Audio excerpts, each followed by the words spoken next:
Alrighty, and we're back with the Landau. We're going to tackle this today, and to show off most of my equipment. The trusty orbital sander, cheap Chinese drill, slightly less Chinese drill, shears, straight from Bunnings, stepping tool with a hole punch, die grinder with a coral wheel on it, mini hacksaw, right angle die grinder, belt sander with a 10mm belt, and another die grinder with a cut-off wheel. But this one is set so it can go left and right.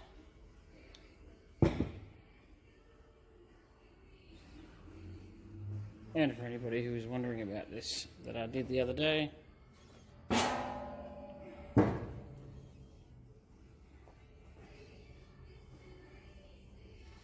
really hard to get its shape on the camera. It was a pain in the ass to make. Well, it wasn't really, but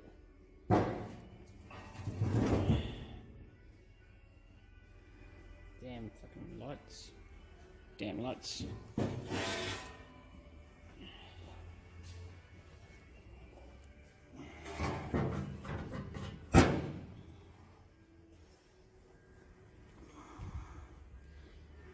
Shape matches up pretty good.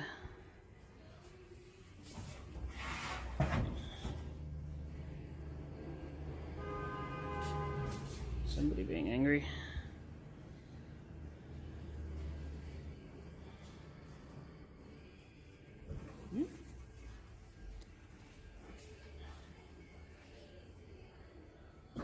Can just live there. Thinking about getting rid of that if anybody desperately needs it.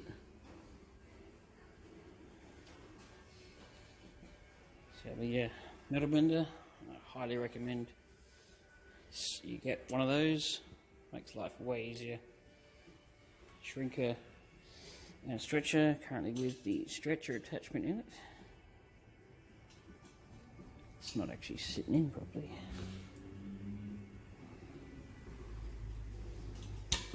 Now it is.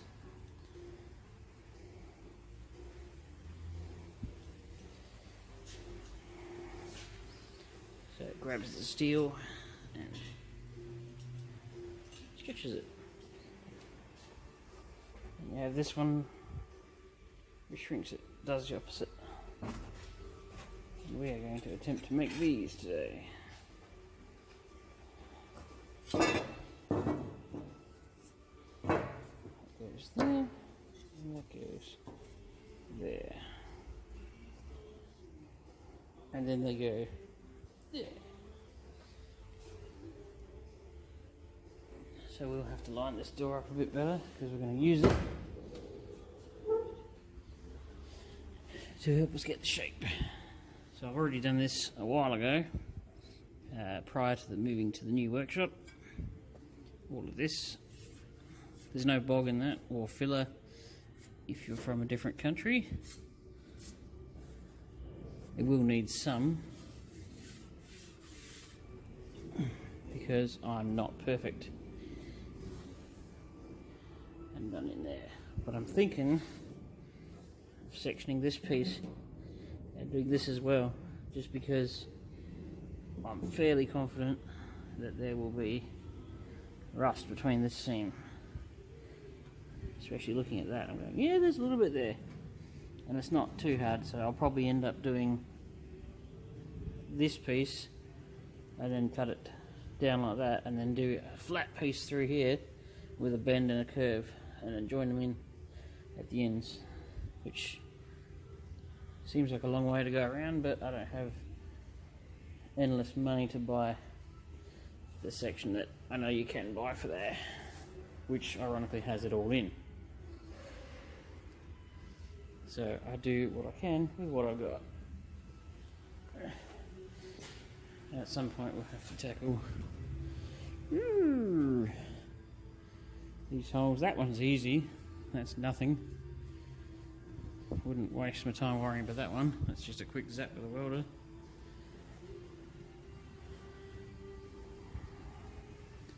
That was that section, which came out pretty good. There's a piece that goes there.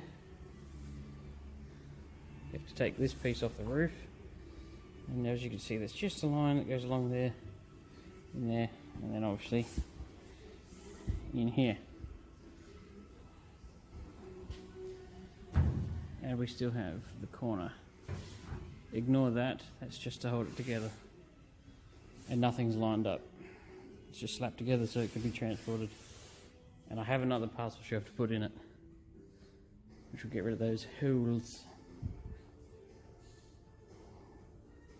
Alright, now we've got it jacked up. I would love it to be higher, but we can't win everything, can we? One day I'll get a hoist. Nice and steady. It's not too bad. Under the front, safe. Now I've got to line this surprisingly rusty door.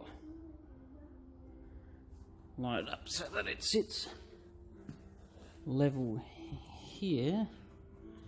Which, if you know Falcon Coops, they always sag. I know a particular red one that's really bad. I will also add in one thing, because I'm sure I'll get comments on it. Will be this repair here, which was a huge piece that I had to put in, which starts here and goes around here, around here. If it focuses. What are you doing? Woo. There we go. It kicks back up and around here. Now, if anybody knows MIG welding, they know that it's near impossible to make things dead flat, especially on a huge open surface. Even TIG welding, if you did that, you'd still need to spend a while flattening it out. And it's not that bad, it just has a good shine on it for primer, and it really makes it look worse than it is.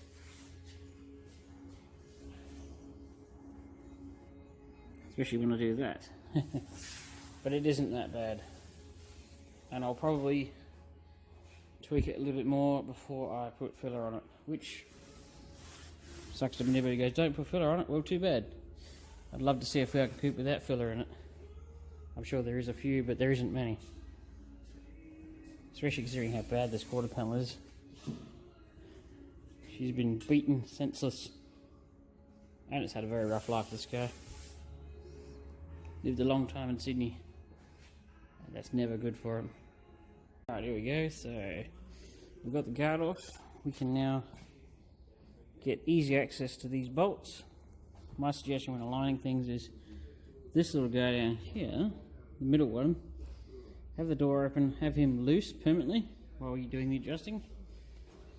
And same with that one there, because you can get to this one, this one, this one, and this one from this side. And you always adjust the back doors first before you do the front panels. So this car being a two-door, you do the door before you do the guard. Duh. But this allows you to get good tweaking abilities and move it around however you like. They do have a fair bit of adjustment in them. And then once these are all tight, open the door, tighten the other two up, done. Job done. And I still have to weld a guard bracket back on here, because if anybody knows this car, they'll know that this car had quite a lot of rust. And it still has a fair amount. Here's the actual upper guard bracket. Ooh. So I've got to grind down that little weld. Throw that rusty piece of garbage away, which is what was the pillar, and zap that back on. Obviously having the guard close to its original position. So that was about there. They don't have to be super accurate. The tolerance for these cars is immense. Try doing a modern car. we've got a few tasks.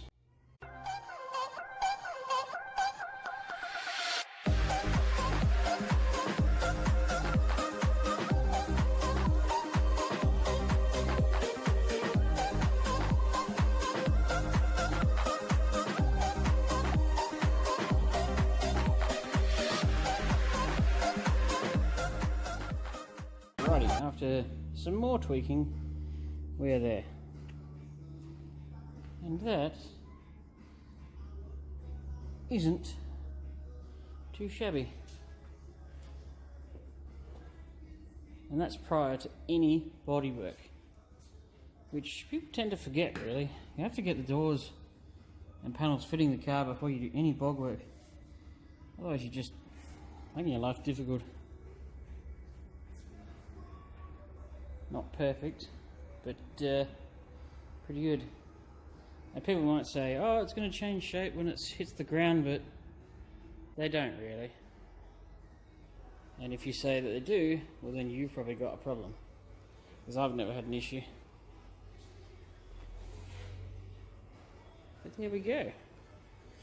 This car, however, that's had the issue I was talking about where things were done prior to it being lined up. Now that they're lined up, things don't line up, if you know what I mean. But the owner of that car is happy, well, relatively speaking, and he just wants a good driver, so that's all we're doing is putting that back together so that they can enjoy it. But there we go, that's a painful way of doing it, and you might think that belting the snot out of the door is the right way to do it. Don't know.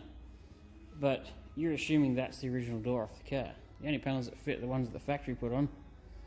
And even then they tweak them. And don't think that when you take your car to a crash shop they don't do very similar things to modern cars.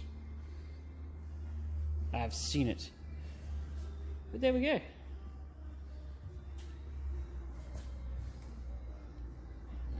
lines up at the top.